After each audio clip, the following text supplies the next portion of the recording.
भारत माता की, भारत माता की। भारतीय जनता पार्टी के वरिष्ठ नेता आदरणीय वसुंधरा जी, मंच पर विराजमान पार्टी के सभी साथी, इस चुनाव में भारतीय जनता पार्टी के सभी प्रत्याशी और ऐसी भयानक गर्मी में इतनी बड़ी तादाद में आप हमें आशीर्वाद देने आए, मैं आपका हृदय से आभार व्यक्त करता हूं।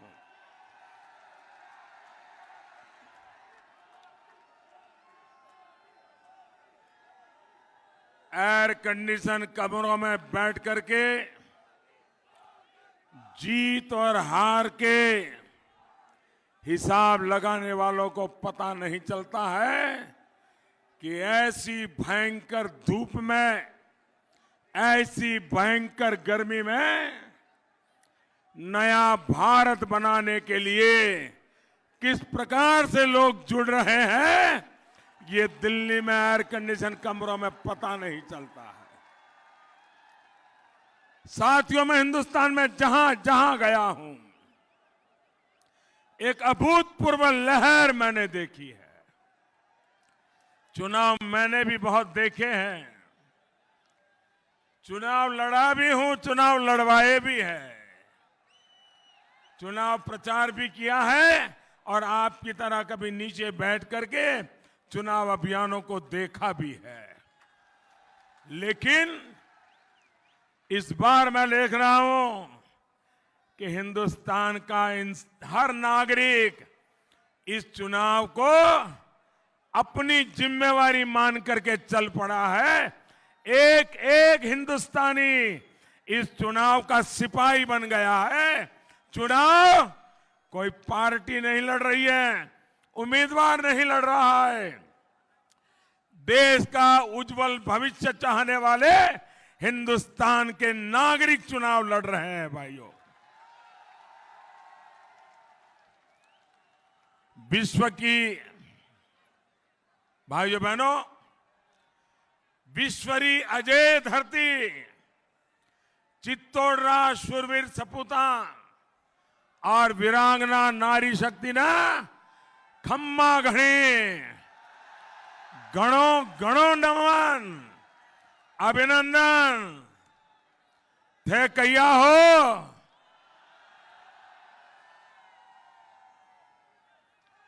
ये भारी जनसैलाब इस बात की गवाही है कि राजपूताना मेवाड़ का मूड क्या है। पूरे देश में जो लहर चल रही है वो राजस्थान में भी सामने दिख रही है। राजस्थान का एक एक साथी इस चौकीदार के साथ चट्टान की तरह खड़ा रहा है और इसलिए मैं आप सभी का आभार व्यक्त करता हूं। और आज मैं आपके बीच दो हाथ जोड़ करके आपका आभार, धन्यवाद करना चाहता हूं। 5 साल आपने जो साथ दिया, समर्थन दिया, सहयोग दिया, वसुंधरा जी की सरकार ने जो साथ दिया, उसके कारण मुझे राजस्थान की सेवा करने का अवसर मिला। ये अवसर देने के लिए आज मैं आपका आभार व्यक्त करने के लिए आया हूं और साथ साथ और अधिक सेवा कर सकूं, इसलिए मैं आपसे आशीर्वाद मांगने के लिए भी आया हूं। देश को विश्वास है कि आपके पड़ोस में पला बड़ा ये मोदी खुद पर वार झेल सकता है।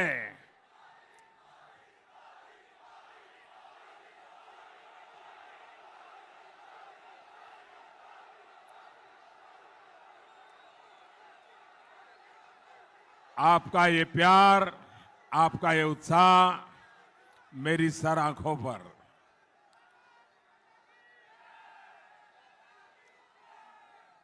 मैं बात आगे बढ़ाऊं? अगर आप इजाजत दें तो बढ़ाऊं। आपका प्यार अद्भुत है, मैं आपका बहुत आभारी हूं। देश को विश्वास है कि मोदी खुद पर वार झेल सकता है, अपना राजनीतिक भविष्य भी दांव पर लगा सकता है, लेकिन देश को कभी झुकने नहीं दे सकता।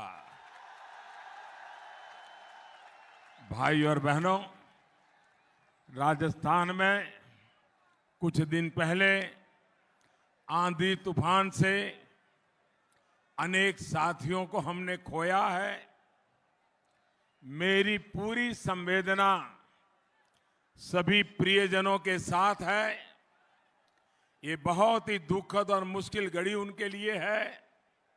सरकार द्वारा हर पीड़ित परिवार को प्रभावित सभी परिवारों के साथ दिल्ली भारतीय जनता पार्टी की सरकार, एनडीए की सरकार पूरी तरह उनके साथ खड़ी है। साथियों, आज राजस्थान की इस लोकसभा चुनाव में ये मेरी पहली जनसभा है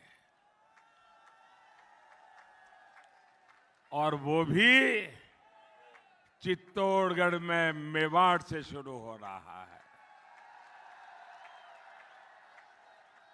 और यहां से चित्तौड़गढ़ किले का विजय स्तंभ भी मेरे सामने खड़ा है।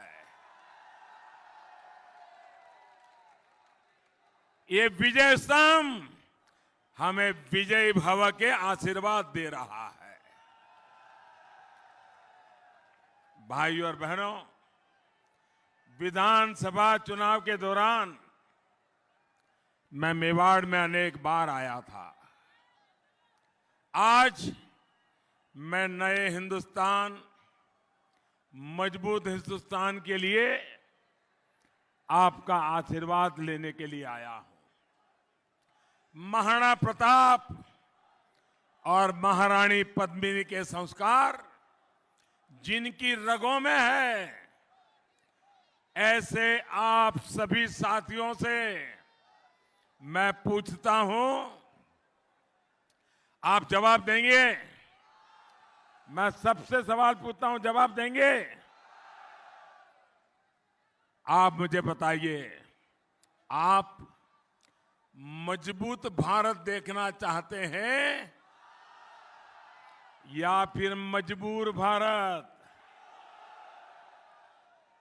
आपको पाकिस्तान को जवाब देने वाला भारत चाहते हैं या फिर पाकिस्तान के आगे दबने वाला भारत?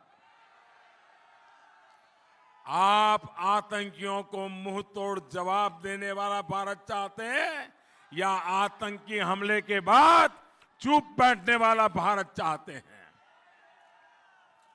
आपको देश को कमजोर बनाने वाले कांग्रेस चाहिए या फिर देश को मजबूत बनाने वाली भाजपा चाहिए? साथियों, आपका एक एक वोट दिल्ली में मजबूत सरकार बनाएगा। राजस्थान ने 2014 में पूरी मजबूती से इस चौकीदार को दिल्ली में बिठाया था।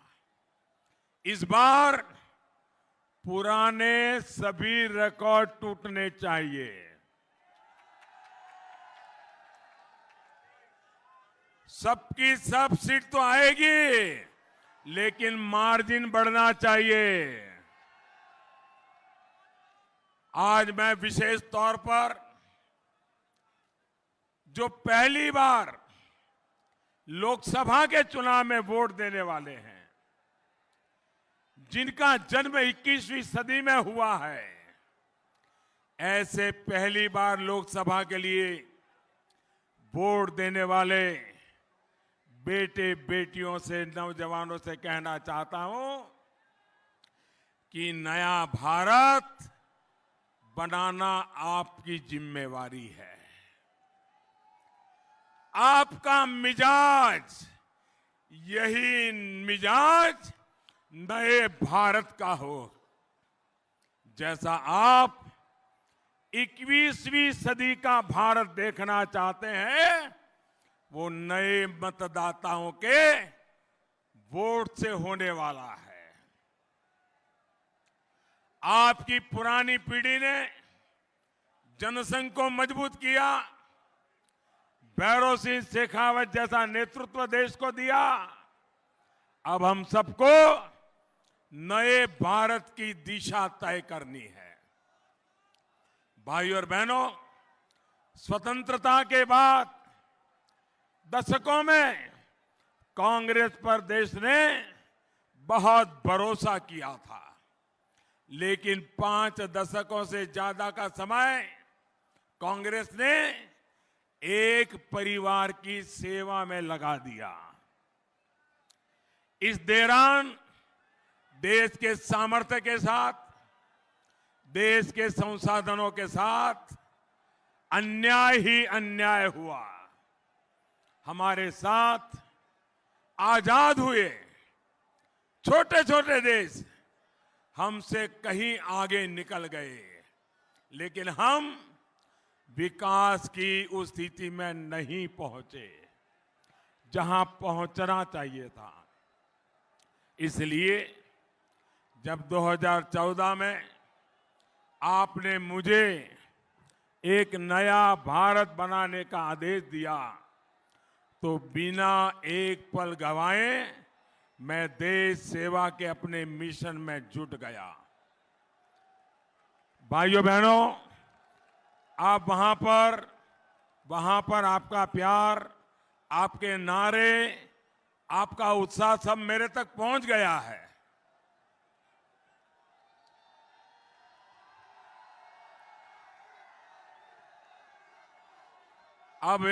अब जितनी जगह है वहीं रुक जाइए।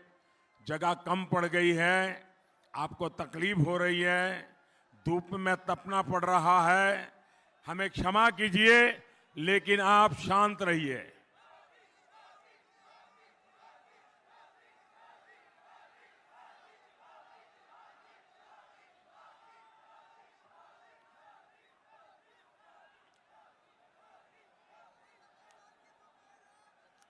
आप इजाजत दें तो बोलूं।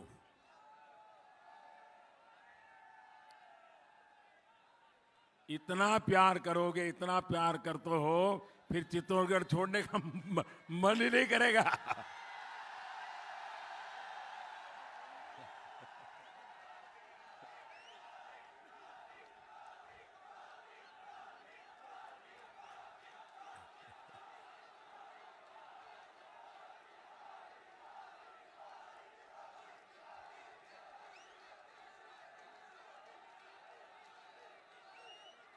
आप घंटों से ताप में तप रहे हो, और इसलिए मैं आपका लंबा वक्त लेना नहीं चाहता हूं, और मुझे यहां से बाड़मेर पहुंचना है। आप इजाजत दें तो बोलूं मैं।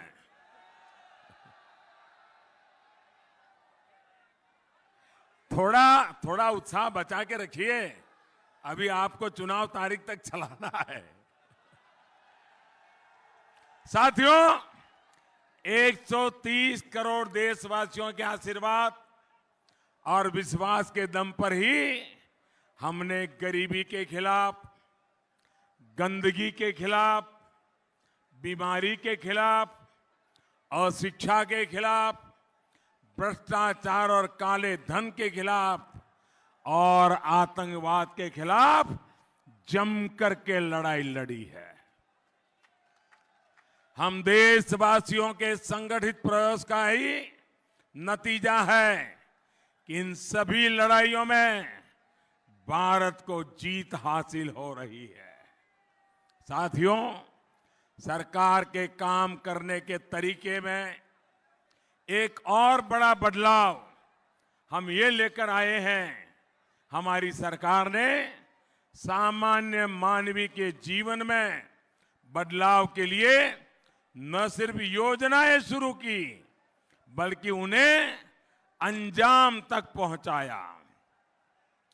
वरना दशकों तक हमने ऐसी सरकारों को भी देखा था जो योजना शुरू तो कर देती थी, लेकिन वो पूरी कब होगी ये कोई नहीं जानता था। बड़ी बड़ी परियोजनाएं देश में दशकों से लटकी हुई थी। इसलिए भाजपा सरकार ने स्किल, स्केल, स्पीड को अपने काम करने का एक आधार बनाया। यानी काम ऐसा हो जो तेज गति से हो, बहुत बड़े पैमाने पर हो और पूरी कुशलता से किया जाए। भाइयों और बहनों, आज इसी का परिणाम है। हर रोज ये आंकड़े सुनकर के अनेकों को आश्चर्य होगा। मैं आज एक दिन के काम का हिसाब देता हूं और जब सांवरिया सेठ के चरणों में बैठा हूं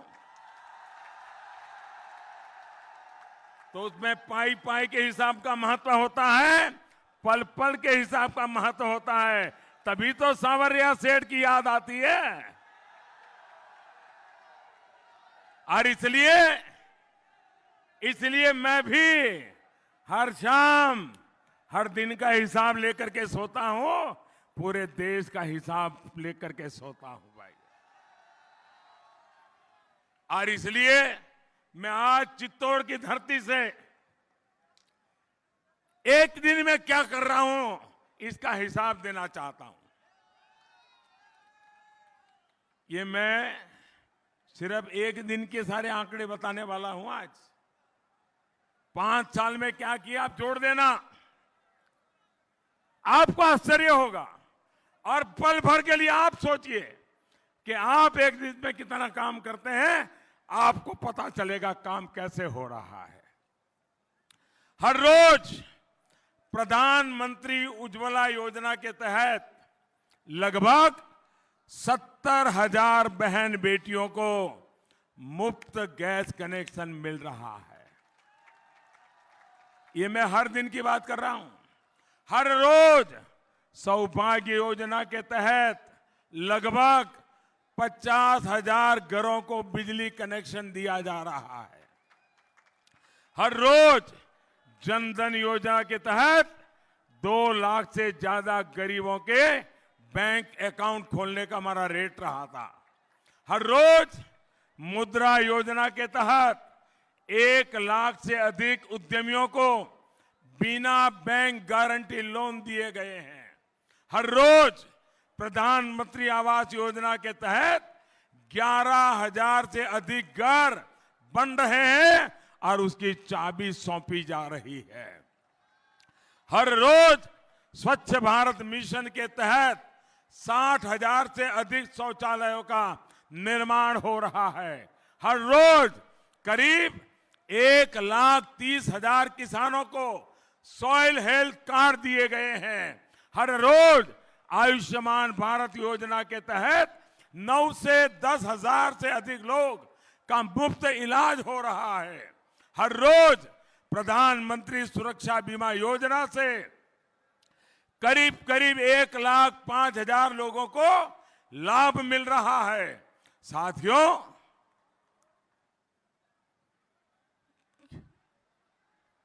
दिमाग छटपटा गया ना? ऐसे भी आंकड़े हो सकते हैं क्या? ये हमारे देश में आज हो रहा है दोस्तों। आपको सुनकर के गर्व हुआ कि नहीं हुआ? मोदी को आशीर्वाद देने का मन कर गया कि नहीं कर गया?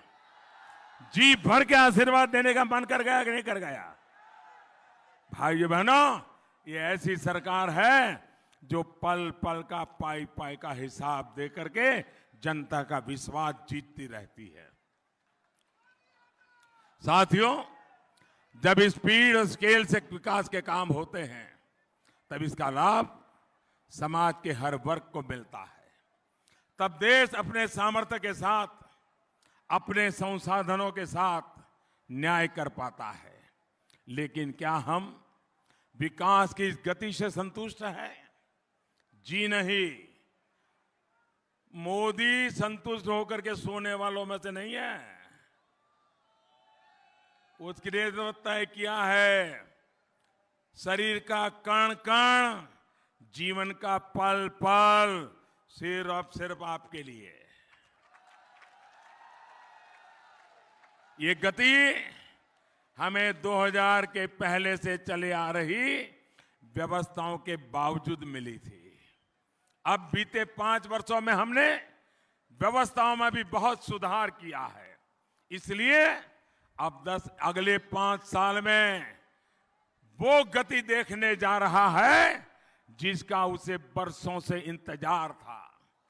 भाइयों और बहनों, कांग्रेस में ईमानदारी होती, देश के लिए कुछ करने का जज्बा होता तो वो सत्ता के इतने वर्षों में बहुत कुछ कर सकती थी। लेकिन उसने वोट बैंक की राजनीति की, सत्ता को अपनी तिजोरी भरने का माध्यम बनाया और लोगों से झूठ बोलकर उन्हें धोखा दिया।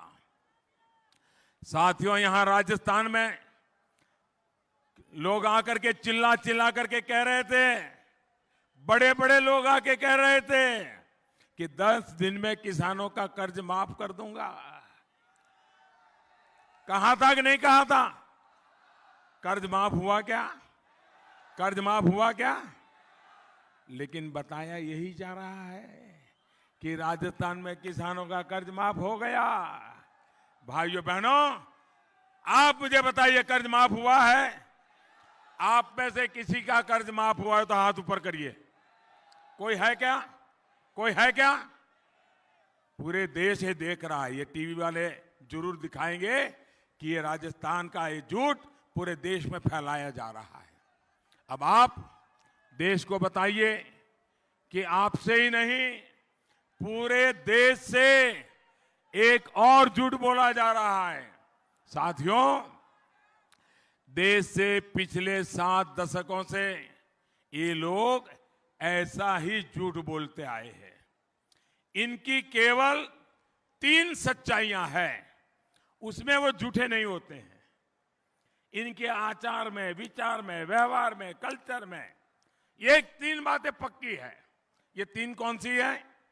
3 बातें कौन सी सच्ची है? उनकी सच्चाइयां यह है, एक तो है नामदार परिवार, भ्रष्टाचार और झूठे वादों की भरमार। इसके अलावा कुछ नहीं है। भाइयों और बहनों, जिन किसानों को कांग्रेस ने ठगा, आज उनके साथ क्या सलूक हो रहा है। आज जब वो हिसाब मांग रहे हैं तो कांग्रेस के मंत्री किसानों का गिरेबान पकड़कर उनको गालियां दे रहे हैं। यहां पड़ोस में बरान में ही किसानों पर यूरिया के लिए लाठियां चली थी। 5 वर्षों में पूरे देश में कहीं भी यूरिया की दिक्कत नहीं आई, लेकिन यहां कांग्रेस सरकार बनते ही बिचौलियों की बैटरी चार्ज हो गई। भाइयों बहनों, कांग्रेस ने खुद तो वादा पूरा नहीं किया, लेकिन भाजपा सरकार ने किसानों के लिए जो बहुत बड़ी योजना बनाई है उसका लाभ भी आप तक नहीं पहुंचने दे रही है। देश में करोड़ों किसान परिवारों को पीएम किसान योजना के तहत पहली और दूसरी किस्त के पैसे खाते में मिल चुके हैं। राजस्थान के भी 50 लाख से अधिक परिवारों को ये मदद मिलनी तय हुई है। लेकिन कांग्रेस की सरकार सारे किसानों के नाम देने में आनाकानी कर रही है। भाइयों और बहनों, एक और बहुत बड़ा संकल्प हमने लिया है, जिसका सबसे अधिक लाभ राजस्थान को होने वाला है, मेवाड़ को होने वाला है। बीते 5 वर्ष में जिस तरह हर गांव, हर घर तक बिजली पहुंचाने के लिए हमने दिन रात काम किया है, आने वाले 5 वर्षों में हम पानी के लिए वैसा ही काम करने चाहते हैं।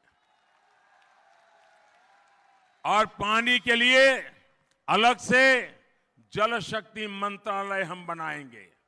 आधुनिक तकनीक से देश की नदियां, समंदर और बारिश के पानी को सूखाग्रस्त क्षेत्रों में तकनीक के द्वारा कैसे पहुंचाया जा सकता है, समंदर के पानी को मीठा करके कैसे उपयोग में लाया जा सकता है, ये सारी बातों पर हम काम करने वाले हैं। वरना पानी को लेकर कांग्रेस का रवैया कैसा रहा है आप भी जानते हैं।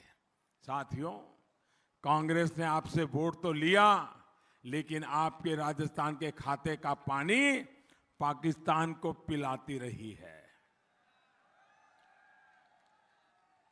आप प्यासे रहे, कांग्रेस पाकिस्तान की प्यास बुझाने की चिंता करती रही। भाइयों और बहनों, अगर कांग्रेस ने दशकों पहले सिंधु जल संधि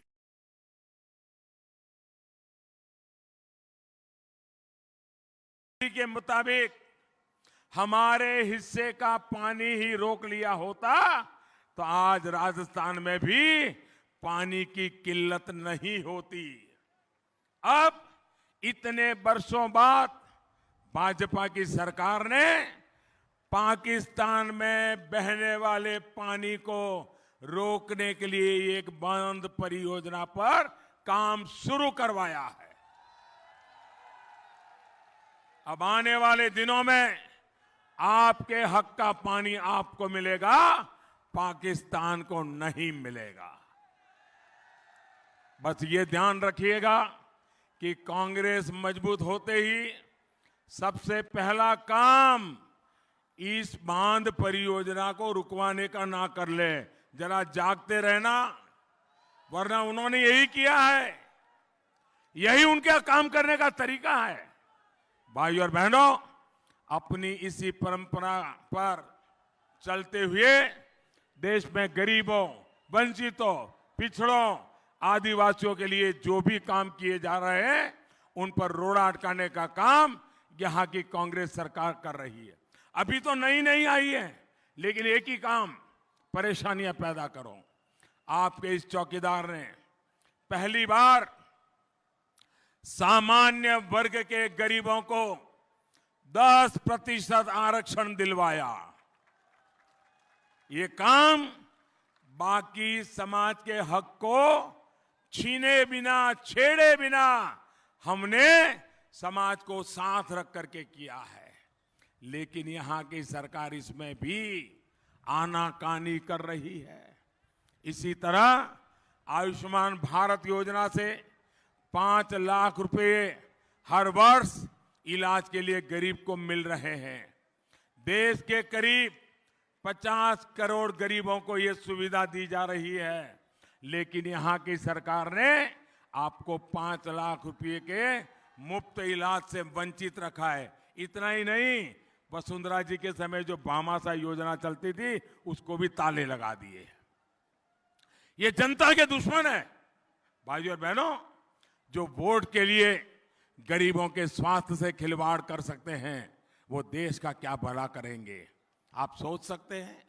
साथियों, आपका ये चौकीदार देश की रक्षा के साथ साथ हमारे वीर वीरांगनाओं के संस्कारों में भी, रक्षा में भी जुटा हुआ है। वरना कांग्रेस ने तो उन्हें इतिहास से मिटाने की भी पूरी तैयारी कर ली थी। आपका ये चौकीदार ऐसा नहीं होने दे सकता। इसी सोच के साथ महाराणा प्रताप के नाम पर डाक टिकट जारी किया गया। इसके अलावा वीर भूमि चित्तौड़गढ़ एक्सप्रेस और प्रतापगढ़ में महाराणा प्रताप बटालियन भी उनके शौर्य का प्रतीक है। हमारी आस्था के केंद्र भगवान सावरिया सेठ के मंदिर को भी सजाने संवारने का काम आज भारत सरकार कर रही है। देश की संस्कृति से लेकर देश के विकास के जुड़ी परियोजनाओं तक हम सभी चौकीदारों को, कांग्रेस और उसके साथियों को उसकी रक्षा करनी है। भाइयों बहनों, मैं अपनी बात समाप्त करने से पहले आज जब मैं राणा प्रताप की धरती से राजस्थान के चुनाव प्रचार को आरंभ कर रहा हूं, लेकिन उस बीच जब मैं यहां आ रहा था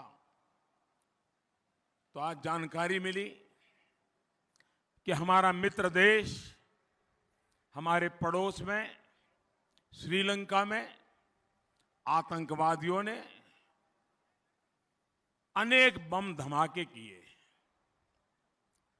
और बम धमाके चर्च में हुए, होटलों में हुए। आज पूरे विश्व में ईस्टर का पवित्र पर्व मनाया जा रहा है।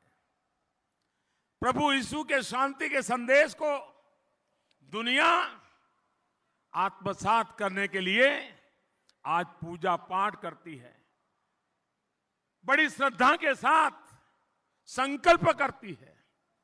निर्दोष लोग आज चर्च में प्रार्थना कर रहे थे, ईस्टर का पर्व मना रहे थे, दिव्यात्मा की अनुभूति कर रहे थे। उसी समय इन नराधम आतंकवादियों ने सैकड़ों की तादाद में छोटे छोटे बच्चों को, बहनों को, माताओं को, भाइयों को श्रीलंका के हमारे पड़ोस में आतंकवाद ने खूनी खेल खेला, निर्दोषों को मार दिया। भाइयों बहनों, आतंकवाद कितना भयंकर है, हर दिन दुनिया में कहीं न कहीं धरती को खून के रंग सा रंग दिया जाता है। आज श्रीलंका में जो कुछ भी हुआ है, श्रीलंका वासियों के प्रति भारत पूरी मजबूती के साथ खड़ा है। ऐसी संकट की घड़ी में भारत श्रीलंका की जो भी मदद कर सकता है, हर मदद के लिए तैयार है। इस संकट की घड़ी में, इस पवित्र अवसर पर भगवान में लीन लोगों ने अपने स्वजन खोए हैं, उनके प्रति भी, उनके परिवारजनों के प्रति मैं मेरी संवेदनाएं प्रकट करता हूं। भाइयों बहनों, आप सब जब वोट देने जाएंगे, कमल के निशान पर बटन दबाएंगे तो मन में ये भी तय करिए कि आप बटन दबा रहे हैं आतंकवाद को खत्म करने के लिए।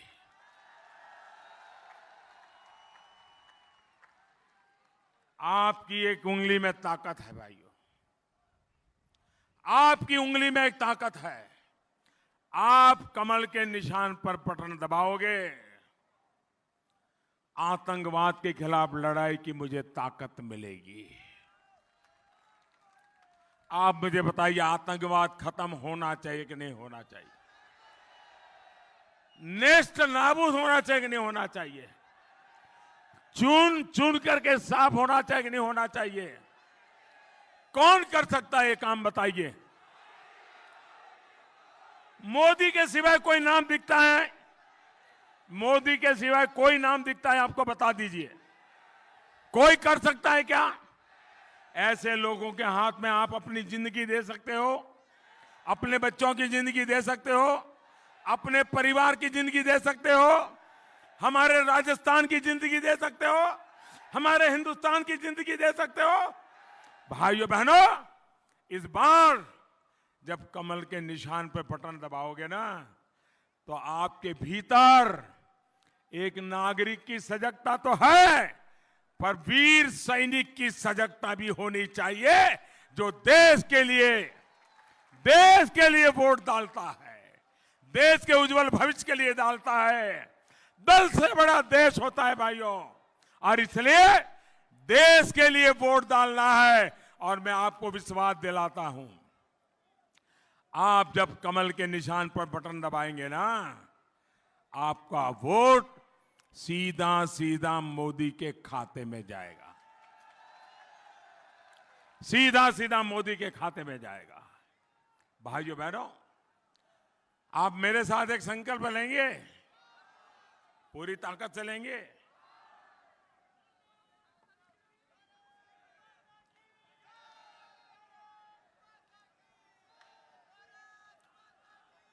मैं बोलूंगा, उसके बाद आपको बोलना है, घर घर में है चौकीदार। क्या बोलना है? जरा जोर से बोलो, उधर से भी आवाज आनी चाहिए। इधर बड़े बड़े लोग बैठे, लेकिन बोलो जरा, जरा इधर वाले भी बोलना भाई, जरा हाथ ऊपर करके बोलना। इधर बोलेंगे आप लोग, इधर भी, यहां पीछे भी, जो धूप में है वो भी। आपको बोलना है, घर घर में चौकीदार। क्या बोलना है? क्या बोलना है? बोलेंगे, भ्रष्टाचारी होशियार, भगोड़े पे कानून की मार, बंद व्यो कालो कारोबार, देशद्रोहियों पे कड़ा प्रहार, आतंक पे हो रियो आखिरी वार, दुश्मन हो जा खबरदार, घुसपैठियां भागिया सीमा पार, टूटेगा जात पात की दीवार, वंशवाद की वेगा हार, दागदार पे भारी कामदार। मेरे साथ बोलिए, भारत माता की, भारत माता की, भारत माता की। बहुत बहुत धन्यवाद।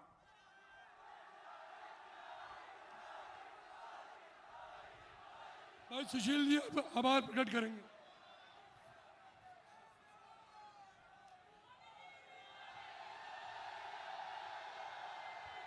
चित्तौड़गढ़ लोकसभा क्षेत्र के विजय संकल्प जनसभा को हम सबको आशीर्वाद देने पधारे हमारे